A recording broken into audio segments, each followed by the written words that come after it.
Dia menuliskan bahwa Yesus sendiri tidak bisa selamat dari penyaliban. Bagaimana caranya dia bisa menyelamatkan orang lain?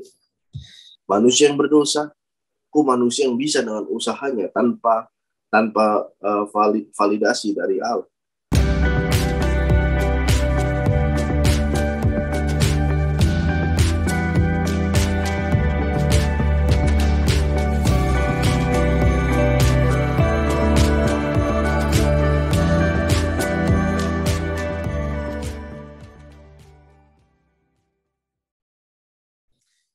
Shalom saudara, berjumpa kembali dalam Bincang Teologiat.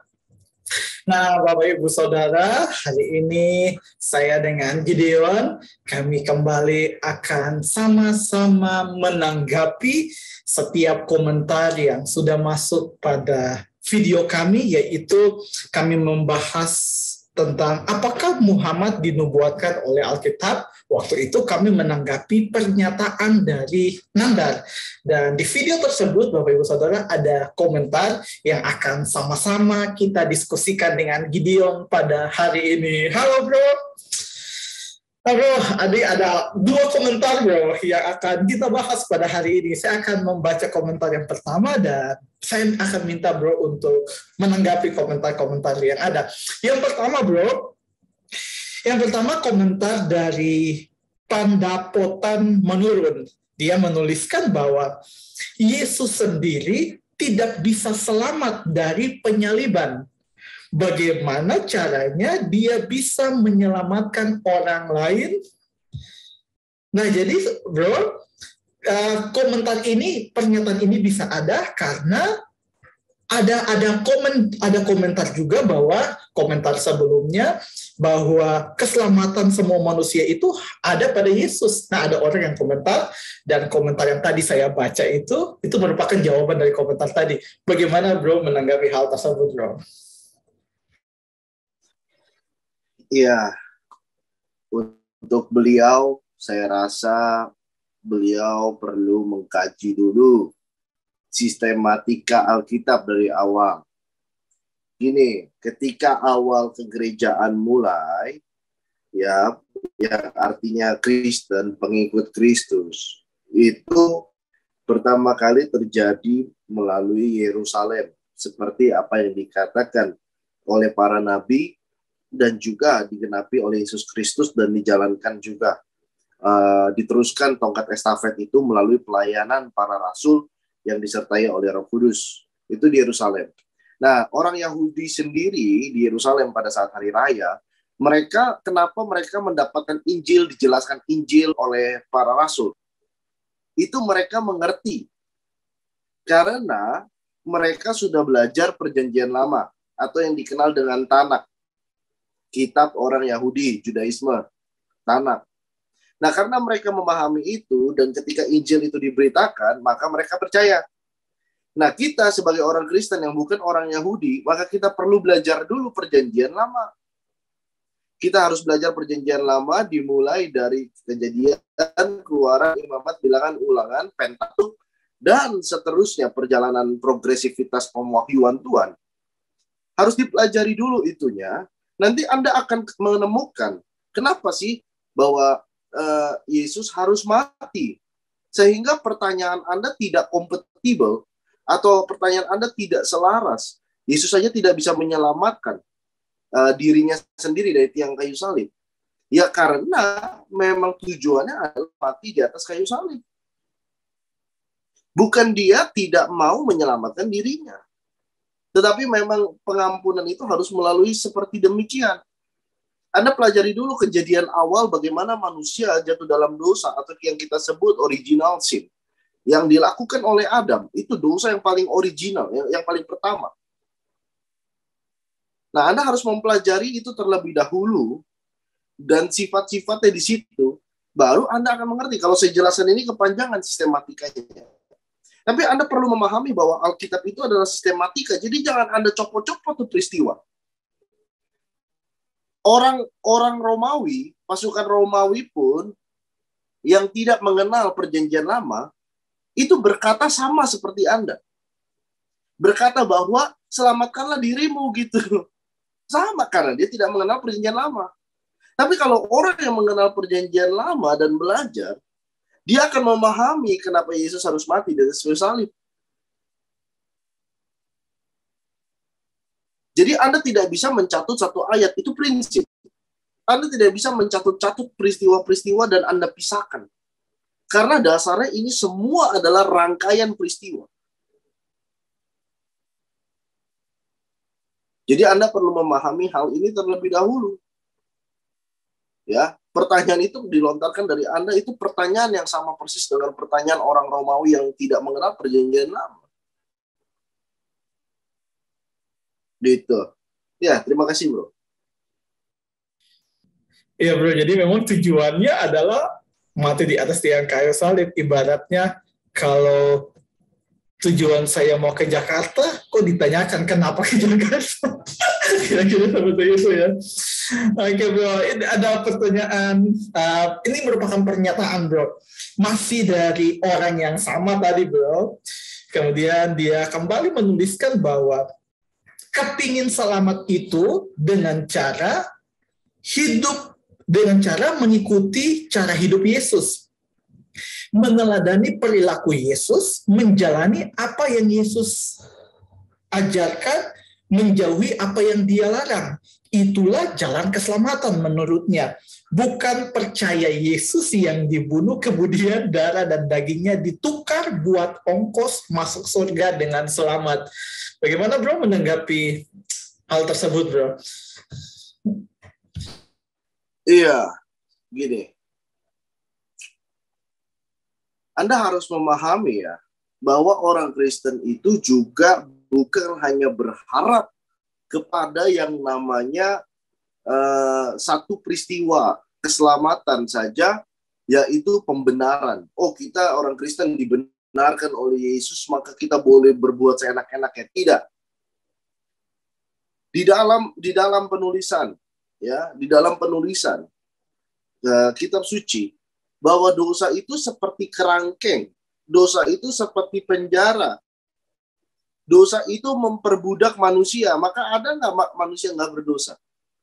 Nah, sekarang saya tanya gini, kalau Anda masih di dalam penjara, bisa nggak Anda berguna untuk masyarakat di luar sana? Nggak bisa. Sekarang Anda ribut dalam penjara, harus berbuat baik. Harus berbuat baik untuk masyarakat di luar. Ya bagaimana Anda belum keluar dari penjara itu? Maka keselamatan itu proses keselamatan Yesus yang pertama, yang vital adalah pembenaran. Di mana proses itu seperti kita dikeluarkan dari penjara. Kita dikeluarkan dari penjara yang tadi dibawa perbudakan dosa, kita dikeluarkan sehingga kita menjadi orang bebas di dalam Kristus. Ketika keluar, maka yang memiliki kita adalah Kristus. Sehingga kita menjalankan apa yang Kristus ajarkan, apa yang Kristus perintahkan. Itu namanya pengudusan. Setelah pembenaran ada pengudusan. Setelah pembebasan ada kita menjalankan gitu ya. Sampai nanti akhir waktu hidup kita. Jadi jangan katakan bahwa orang Kristen tidak ada proses yang namanya proses seperti pengudusan. Yang memang bisa berbuat seenak-enaknya, tidak kok. Jadi memang kuasa dari kematian dan kebangkitan Kristus itu pada natur manusia adalah pembebasan terhadap dosa. Jangan nanya kenapa ya, Anda perlu pelajari lagi. Anda perlu belajar dulu sebelum nanya. Kalau nanya sih nggak apa-apa sih. Yang menjadi masalah adalah Anda membuat kesimpulan tanpa pengkajian, pembelajaran. Nah, itu yang salah. Jadi ingat loh, matematika itu bukan seperti dosa. Matematika bisa dipikirkan oleh manusia, bisa diilustrasikan oleh otak menjadi sebuah rumusan yang lebih sederhana, sehingga masalah dalam matematika itu dapat selesai, dan dapat menolong banyak orang dalam pekerjaan. Nah, tetapi permasalahannya beda. Kalau matematika bisa diselesaikan, di-solving oleh manusia sendiri, dosa tidak ada satupun manusia yang bisa solving itu.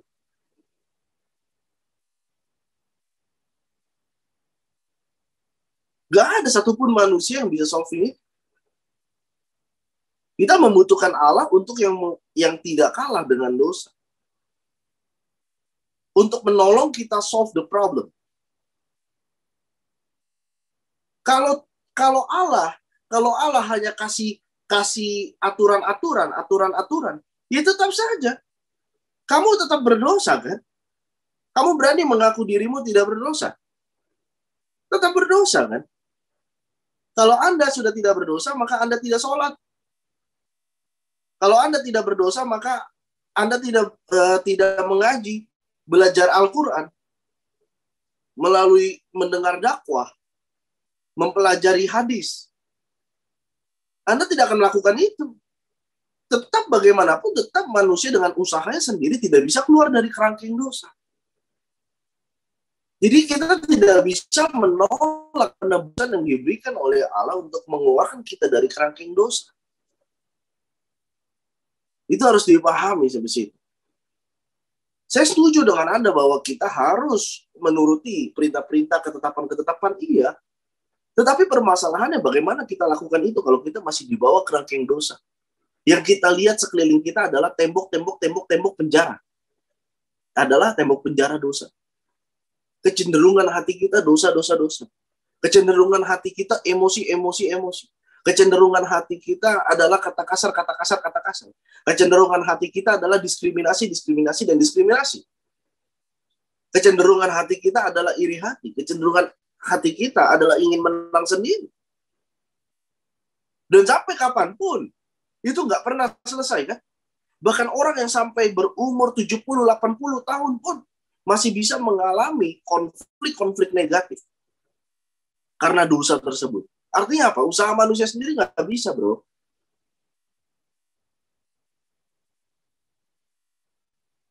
Harus pahami dulu.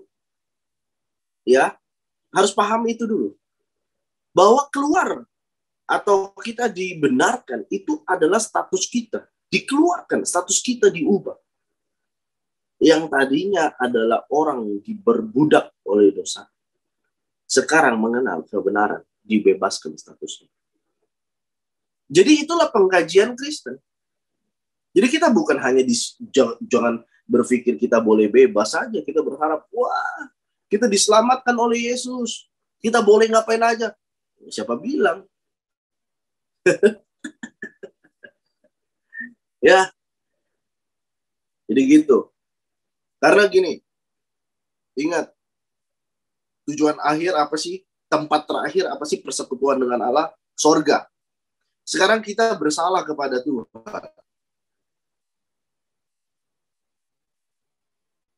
Emang kamu pikir kamu bisa datang sama dengan perbuatan saja? Iya, saya turuti perkataan Tuhan. Sama seperti gini, misalkan Bro Eki nih ya, saya punya salah sama Bro Eki. Saya punya kesalahan yang fatal dengan Bro Eki. Lalu saya berbuat baik setiap hari. Saya bawain makanan, saya bilang, bro, saya minta maaf, bro. Bro, saya minta maaf, bro. Sehari 3 kali, sehari 4 kali, sehari 5 kali saya datang, bro, saya minta maaf, bro. Sekarang kalau kamu yang mengizinkan maaf atau tidak, otomatis itu kan berarti apapun perbuatanmu, harus ada validasi dulu, konfirmasi, bahwa dia memaafkan kamu. Bahwa Bro Eki memaafkan saya. Betul nggak? Iya. Kalau Bro Eki nggak maafin saya, kalau Bro Eki nggak maafkan saya, percuma nggak saya berbuat baik setiap hari, saya bawain makanan, saya bawain hadiah, saya teriak-teriak, bro maafkan saya. Percuma nggak? Iya, betul. Percuma. Apalagi ini ilustrasi saya bersalah terhadap bro. yang sama-sama manusia. Apalagi ini terhadap Allah, yang naturnya tertinggi, beda dengan kita. Gitu ya. Manusia yang berdosa, manusia yang bisa dengan usahanya tanpa validasi dari Allah. Gitu ya. Nggak akan bisa. Ya, dan berhubungan dengan karya salib. Karya salib ini saya katakan dulu, karya salib darah Yesus. Jangan dipikir itu sebagai suatu hal secara letterlock ya. Secara letterlock gitu. Itu ada makna di dalam situ yang menunjukkan keadaan kepada kita di dalam perjanjian lama yang berlangsung sampai pada hari ini. Jadi Anda kalau mau kajilah sistematisnya gitu, komprehensivitasnya kaji. Jangan dengar dakwah, dengar ceramah. Oh, nggak mungkin begini, nggak mungkin begitu, tanpa Anda mengkaji. Anda nggak akan paham. Sama seperti orang Romawi yang tidak paham. Selamatin, nggak bisa selamatin dirinya sendiri. Gitu. Sementara berbeda sekali dengan orang-orang Yahudi di Kisah Rasul 2, 3.000 orang bertobat. Dan itu disaksikan dan berlanjut terus. Sampai kepada jemaat Kristus besar itu di Antioquia. Ya. Gitu. Dan di Israel sendiri besar. Gitu ya. Ya, demikian, Bro. Ya, thank you, Bro. Berikut ini dia mempertanyakan, Bro. Tadi dia mengeluarkan pernyataan, masih di komentar yang sama dia mempertanyakan, lagian siapa sih yang membuat aturan jika manusia pengen selamat, manusia harus menyerahkan darahnya Yesus. Bagaimana, Bro?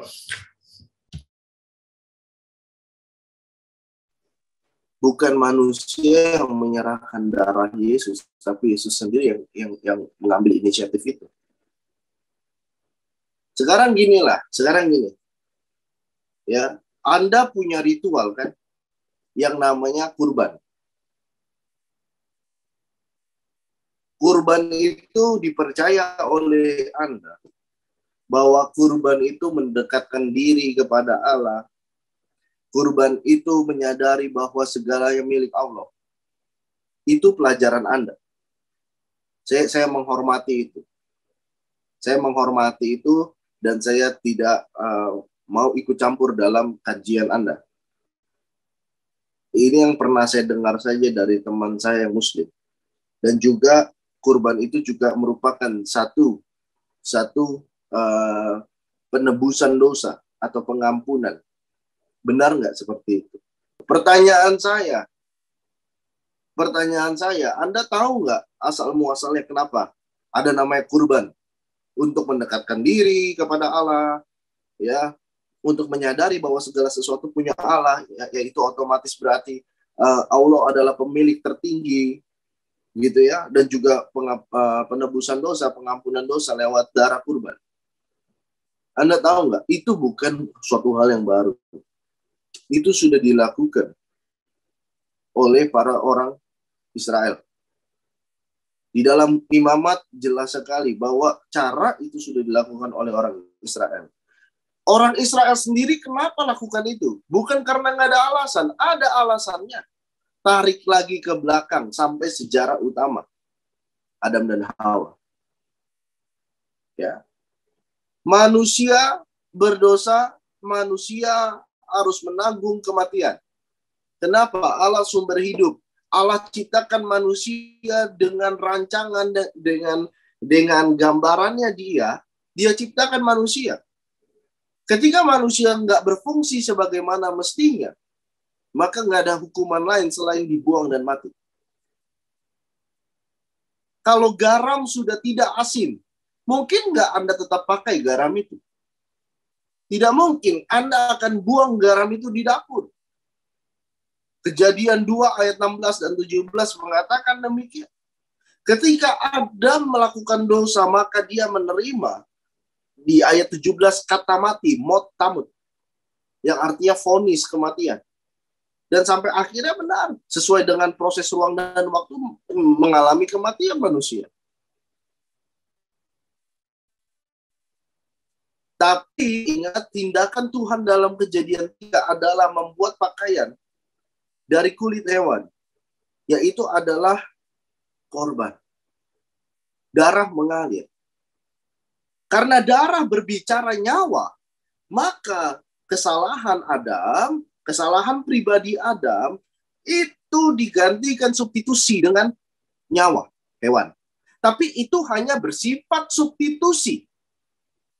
Kenapa substitusi? Karena yang bersalah manusia. Harusnya manusia yang menanggung Kejadian 2 ayat 17. Maka hewan itu hanya bersifat substitusi dan sementara. Nah, selama perjalanan hidup, manusia diberikan hukum pun tidak bisa selesaikan masalah sendiri dengan dosa. Termasuk bangsa Israel pula tidak bisa menyelesaikan dosanya sendiri. Meskipun sudah diberikan aturan-aturan oleh Tuhan, meskipun sudah diberikan hukuman oleh Tuhan, tetap tegak tengkuk. Karena manusia memang dibawa perbudakan dosa. Setelah hukum itu nyata, maka harus datanglah seseorang yang menolong, melakukan semua hukum itu. Kasih unjuk bahwa ada seseorang yang tidak berdosa. Dan mati bukan dalam keberdosaan seperti Adam, tapi mati dalam kekudusan. Kalau Anda katakan sendiri, kenapa Yesus bisa dikatakan sebagai orang kudus tidak ada salah? Saudara Yesus yang 24 kali 7 bersama dengan Yesus dari kecil sampai besar. Dia tadi yang juga nggak percaya Yesus adalah Tuhan. Yesus itu kudus. Dia nggak percaya saudaranya. Tapi pada akhirnya percaya. Karena memang tidak bisa menemukan kesalahan. Orang tua Yesus percaya pada Yesus, iya. Akhirnya apa? Kematian Yesus, maka 3 hari setelah kematian, dia bangkit. Tanda apa? Tanda Kejadian 2 ayat 17, kematian itu tidak takluk kepada Yesus. Maaf, maksud saya kematian itu takluk kepada Yesus. Yesus menang atas maut. Maka semua manusia berdosa mengalami kematian. Yesus bangkit, dia harus mati memang. Karena dia harus menebus itu. Natur manusia yang berdosa ya harus manusia yang tebus. Dengan cara mati memang. Bukannya hewan yang harus mati. Maka itulah Yesus mati di situ. Untuk menebus dosa dari peradaban manusia. Natur manusia di hadapan Tuhan. Harus dipahami. Sehingga ketika dia menebus, apakah dia mati karena dia salah? Tidak, dia hanya menebus. Dia tidak bersalah, tapi dia dijadikan oleh kita semua yang berdosa ini. Dia seolah-olah pendosa. Semua orang yang menyaksikan 24 kali 7 bersama Yesus pun tidak bisa menemukan kesalahan dia. Lah, kok Anda yang tidak bersama dengan Yesus pun kok bisa lebih tahu daripada mereka yang bersama dengan Yesus? Jawab pertanyaan saya ini. Bagaimana kesaksian Anda punya otoritas lebih besar daripada kesaksian para saudara, para keluarga, para juga murid-murid Yesus dan murid-murid Yesus yang lingkup besar. Bukan yang 12 saja, tapi yang lingkup lebih besar. Yang menyaksikan bersama-sama dengan Yesus. Ditambah kalau manusia kurang percaya, ditambah peneguhan mujizat. Bahkan perbuatan karya Allah itu tidak bisa dibantah. Bangkit kok.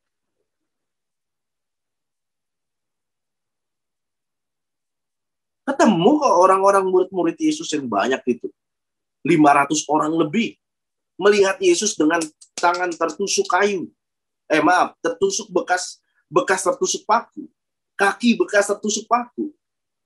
Perut yang bolong karena ditusuk oleh tombak lembu. Itu disaksikan dia bangkit. Kesaksian 500 orang sah nggak? Kalau ada pengadilan yang lihat 500 orang sah. Lagi pula apa gunanya mereka berbohong juga? Nah, emang mereka dapat duit? Mereka bela juga apa gunanya? Emang mereka dapat duit? Enggak kan? Iya. Jadi pikirkan itu baik-baik. Jadi Anda harus kaji dulu. Jangan cepat-cepat Anda berbicara. Kesimpulan langsung tanpa perjanjian. Karena nggak akan selesai itu masalah. Demikian, bro. Ya, bro. Tadi ada pertanyaan, tapi saya rasa dari penjelasan bro tadi itu sudah menjawab, tetapi bro boleh menambahkan juga. Itu pertanyaannya, siapa sih yang mengatakan darah Yesus itu aman bisa dipakai buat keselamatan? Itu yang pertama. Yang berikut lagi, satu pertanyaan lagi bro, bisa dijawab sekaligus. Terus, jika darah Yesus itu sudah diserahkan, di sononya tuh mungkin di sorga kali ya. Di sononya darah dan daging Yesus itu dipakai buat apa? Mau bikin rawon atau bikin rendang? Bagaimana, bro?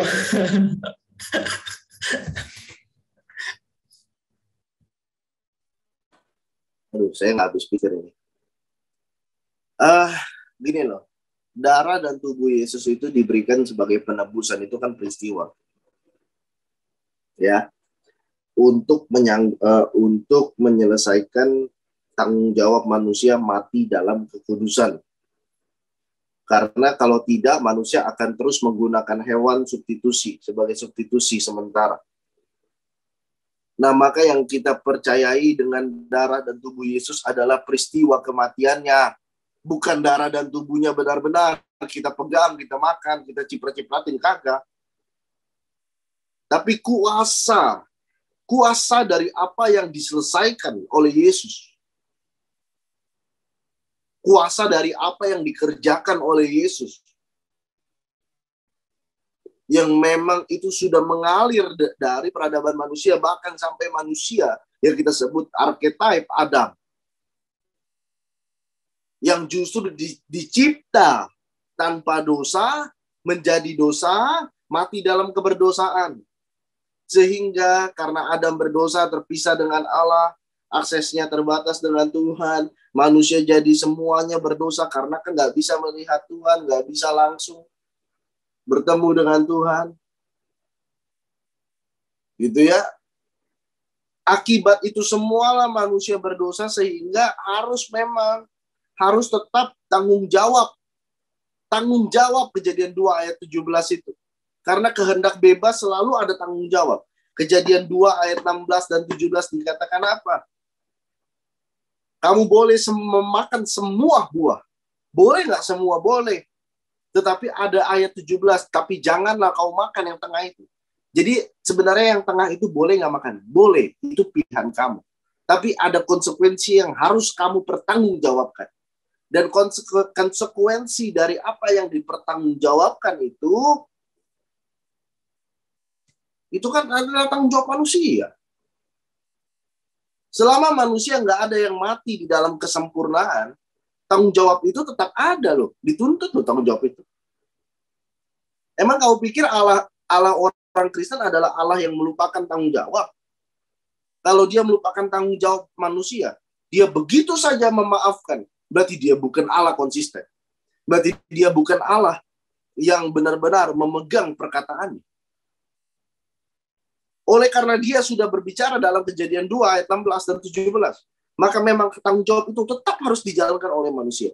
Harus mati di dalam kekudusan. Mati menanggung dosa di dalam kesempurnaan. Gak ada yang bisa lakukan itu. Nah, Yesus itu yang diselesaikan oleh Yesus. Bukan darah dan dagingnya kita ambil, kita ciprat-cipratin, kagak.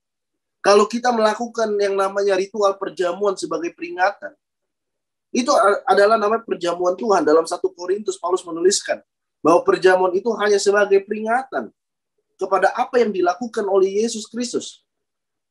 Sebagai penyelesaian satu-satunya selama peradaban manusia. Nggak ada yang mati dalam kekudusan dan membuktikan dia bangkit, maut tidak berkuasa atas dia. Dan setelah bangkit tidak pernah mati lagi, bahkan naik ke atas sorga, dan itu disaksikan oleh banyak orang. Jadi peristiwa itulah yang dikenang, yang diperingati oleh orang Kristen, yang memberikan harapan kepada orang Kristen bahwa semua ini sementara dan kita harus jalankan sebaik-baiknya sesuai dengan apa yang Allah sudah wahyukan. Ibrani 1 ayat 1-2. Itulah orang Kristen. Bukan Anda berbicara nanti daging dan darah gimana. Ya dia sudah bangkit kok. Dia sudah bangkit dengan tubuh yang sempurna. Lah emang mau dia lagi di sana di atas sana? Ya enggak, tetap aja Yesus begitu. Nanti dia akan datang dan kita akan bersama-sama dengan dia. Mau diapain darah dan dagingnya? Enggak diapa-apain. Kan sudah pengorbanan sekali untuk selamanya. Ketika Yesus berkata tetelestai, selesai, sudah selesai satu kali ini sampai selama-lamanya. Terus mau diapain nanti? Ya enggak diapa-apain. Ya kalau siapa yang mau masak jadi rendang? Emang di sorga kita butuh masalah-masalah seperti itu. Emang kita butuh bersama dengan Tuhan masalah-masalah kedagingan? Enggak kan? Makan minum kita nggak butuh itu di sorga nanti. Buat apaan?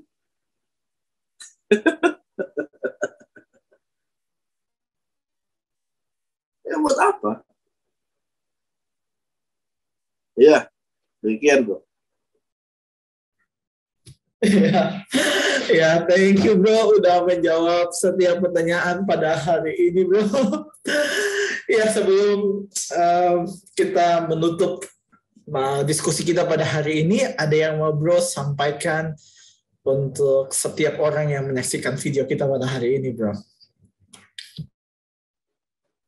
Iya, jadi ya itulah kenapa kita di dalam kajian kekristenan, pembelajaran kekristenan itu ada yang namanya teologi sistematika. Itu tidak bisa didapatkan ketika kita hanya membaca saja kitab suci tanpa melakukan perintah Tuhan, ya seperti prinsipnya di dalam Ulangan 6, ajarkanlah berulang-ulang. Yesus pun meneruskan demikian ketika memberikan amanat agung pemuridan. Kita tidak akan dapatkan teologi secara sistematis. Cara memandangnya itu sistematis. Kalau tidak berada di dalam pemuridan. Nah, maka itu sangat penting sekali bagi setiap orang Kristen yang mendengarkan. Saran saya adalah jika Anda sudah menemukan wadah, sudah menemukan yang namanya komunitas belajar, langkah selanjutnya yang Anda harus ambil adalah Anda harus memastikan betul-betul mengenai siapa yang mengajar. Apakah yang mengajar memang memiliki kapabilitas dalam mengajar. Gitu ya. Itu Anda harus pastikan lagi. Kalau itu semua sudah tepat, sudah baik, sudah benar, sudah bagus, Anda jalankan, pasti Anda akan bertumbuh imannya. Maka itu 12 rasul lah yang diutus untuk melakukan amanat agung perdana. Yang benar-benar mengikuti Yesus, bukan orang lain. Yang benar-benar dimuridkan, di discipleship oleh Yesus langsung. Bukan murid-murid yang tidak discipleship. Tapi yang memang dimuridkan secara langsung oleh Yesus. Nah itu dia. Jadi memang juga dari sisi kita harus belajar, juga dari sisi pengajarnya juga kita harus tahu apakah benar-benar pengajar ini sama seperti rasul, memiliki kemiripan ya dengan para rasul, yaitu satu tubuh, satu roh, satu kepala, yaitu Yesus Kristus. Yang artinya kita berdasar pada penundukan diri terhadap firman Allah dan juga firman Allah yang mengambil rupa manusia. Gitu. Kalau yang diajar keluar dari kontekstual sistematika dan komprehensivitas Alkitab, itu akan bahaya sekali. Dan ya jadinya kesimpulannya akan kesana kemari gitu ya. Ya demikian bro dari saya. Tuhan Yesus memberkati. Ya, thank you bro untuk hari ini dan untuk setiap Bapak Ibu Saudara kalau mau bertanya, Bapak Ibu boleh menulis pada kolom komentar atau bisa melalui chat WA pada nomor yang ada pada deskripsi box. Kita sampai bertemu lagi di video selanjutnya Bapak Ibu Saudara. Tuhan Yesus memberkati.